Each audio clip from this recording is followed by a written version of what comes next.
Hello friend, welcome to my YouTube channel RRM classes. तो हम बात करने वाले हैं एडेड विद्यालयों की भर्ती के बारे में। तो जैसा कि आप स्क्रीन पर तो देख ही रहे हैं कि एडेड विद्यालयों में शुरू होगी आउटसोर्स कर्मियों की भर्ती। लिखा है यहाँ कि शासन ने अशासकीय सहायता प्राप्त माध्यमिक विद्यालयों में चतुर्थ श्रेणी कर्मचारियों की आउटसोर्सिंग से भर्ती की प्रक्रिया शुरू करने को मंजूरी दे दी है। इन विद्यालयों में शासनादेश के अनुसार जरूरी कर्मचारियों की संख्या निर्धारित कर 2 हफ्ते में प्रस्ताव DIOS को उपलब्ध कराने को कहा है। तो विद्यालयों में प्रस्ताव मिलने के बाद DIOS 1 हफ्ते में मंडलीय समिति को अपने जिले की सूचना देंगे। फिर मंडलीय समिति 3 हफ्ते में सेवा प्रदाता का चयन करेगी। इसके बाद सेवा प्रदाता 4 हफ्ते में आउटसोर्स कर्मियों को उपलब्ध कराएगी। इस संबंध में विशेष सचिव माध्यमिक शिक्षा SP सिंह ने आदेश जारी कर दिए हैं। भर्ती में इस बात पर खास ध्यान देने को कहा गया है। यह सुनिश्चित किया गया है कि विद्यालय में एक सफाई कर्मी व एक चौकीदार अनिवार्य रूप से रहे। तो अब हम बात कर लेते हैं शिक्षकों के निलंबन की होगी जांच, जिलों से मांगा गया ब्यौरा। तो बेसिक शिक्षा में बीते 3 वर्षों के दौरान शिक्षकों के निलंबन की जांच होगी। इसके लिए सभी जिलों से ब्यौरा मांगा गया है। निलंबन व बहाली में गड़बड़ी की शिकायतों के बाद यह कवायद हो रही है। बेसिक शिक्षा परिषद के सचिव प्रताप सिंह बघेल ने इस संबंध में BBSE को निर्देश जारी किए हैं। सभी जिलों से सूचनाएं आने के बाद देखा जाएगा कि किस शिक्षक का किस आधार पर निलंबन किया गया, फिर कैसे बहाली हुई और कहां तैनाती दी गई। अगर गड़बड़ी मिली तो कार्रवाई की जाएगी।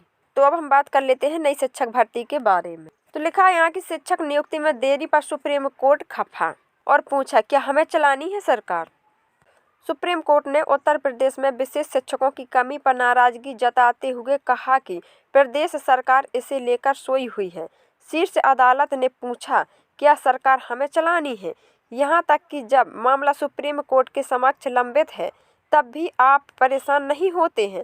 आप चाहते हैं कि चीज़ें कागजों के ढेर में खो जाएं। तो जस्टिस दिनेश महेश्वरी व जस्टिस सुधांशु धूलिया की पीठ मामले में दाखिल जनहित याचिका पर उचित हलफनामा दाखिल न करने पर नाराज थी। सुनवाई के दौरान यूपी सरकार के वकील ने कहा कि सरकार 12,000 नियमित शिक्षकों की नियुक्ति पर विचार कर रही है और इसके लिए बजट आवंटित किया जा चुका है। तो इस पर पीठ ने पूछा, क्या यह इस सदी में हो जाएगा। वकील ने जवाब दिया, अदालत हमें निर्देश दे सकती है। पीठ ने कहा, क्या पूरी सरकार हमें चलानी है। आप हमें निर्देश देने के लिए कह रहे हैं, इसके बाद आप कहेंगे कि न्यायालय अपनी सीमा का उल्लंघन कर रहा है। इस मामले में अगली सुनवाई दिसंबर के दूसरे हफ्ते में होगी।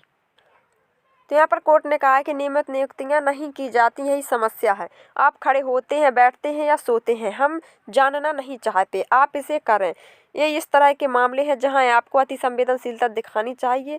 हम तलब करते हैं और उपदेश देते रहते हैं, यह हमें करना चाहिए। तो सरकार ने कहा कि प्रक्रिया चालू है, नोडल शिक्षकों की नियुक्ति की जा चुकी है। तो फिर पीठ ने कहा कि यही समस्या है, नियमित नियुक्तियाँ नहीं की जाती हैं। फिर सरकार कहती है कि नोडल शिक्षकों को प्रशिक्षण दिया जाता है। तो इस पर पीठ ने कहा कि पर प्रशिक्षितों को इंतजार कराया जा रहा है, यह बैक डोर भी नहीं है, बैक वेंटिलेटर एंट्री है। तो यहाँ पर कोर्ट सरकार से बहुत नाराज है और बहस भी चलती रही है। हो सकता है बहुत जल्द ही एक नई भर्ती देखने को मिल सकती है।